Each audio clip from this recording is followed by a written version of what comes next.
Hello, welcome to BBC World News. Israel's Security Cabinet has approved a raft of measures in response to the shooting dead of 7 Israelis by a Palestinian gunman. The attack in East Jerusalem on Friday is said to have been the deadliest for years. Here's our Middle East correspondent Yolan Nell. An outpouring of grief for an Israeli couple in their 40s, Eliyahu and Natalie Mizrahi. During Friday's attack outside a synagogue, the pair apparently heard shots and went to help those who'd been injured, only to be shot dead themselves by the Palestinian gunman at point-blank range. I went out and saw my neighbor Eli running to the scene. He told me to call the police.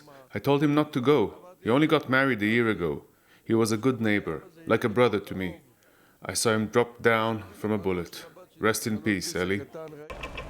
This is the East Jerusalem street where the shooting took place. 7 people were killed in what's said to have been the deadliest single attack targeting Israelis in more than a decade.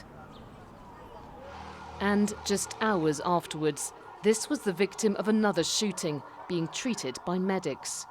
Police say that a Palestinian boy aged just 13 opened fire, hitting an Israeli father and son.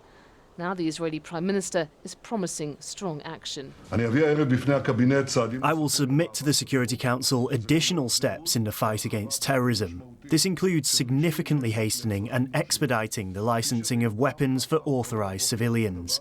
As we have seen time and again, this saves lives. On the streets of Jerusalem overnight, emotions were running high. Israelis blocked cars in Palestinian neighbourhoods, here shouting, "Arabs beware, Hebrew blood isn't cheap." Tensions had risen sharply after the deadliest Israeli military raid in the occupied West Bank in years. On Thursday, 9 Palestinians, including 2 civilians, were killed.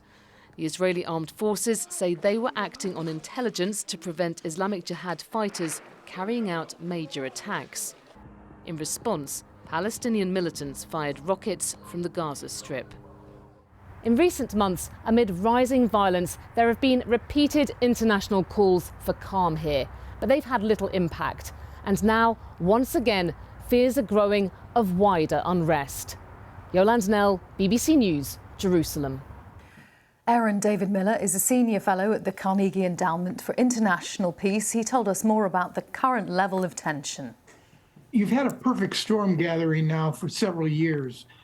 It's driven, of course, by a 56-year-old Israeli military occupation of the West Bank, a Palestinian Authority that is losing credibility on the streets and loss of control in many respects in many areas, for example, in Jenin and Nablus, armed groups independent or affiliated with Hamas and Palestine Islamic Jihad that are continuing to plan attacks, and the onset of a new Israeli government, the most fundamentalist and right-wing in the history of the state of Israel, that is asserting a exclusive and unquestioned claim to the West Bank and to Jerusalem. So I think even if you find a way out of this, and I suspect there probably still is a way to de-escalate, sooner or later you're going to be in for another explosion. It's only a matter of time.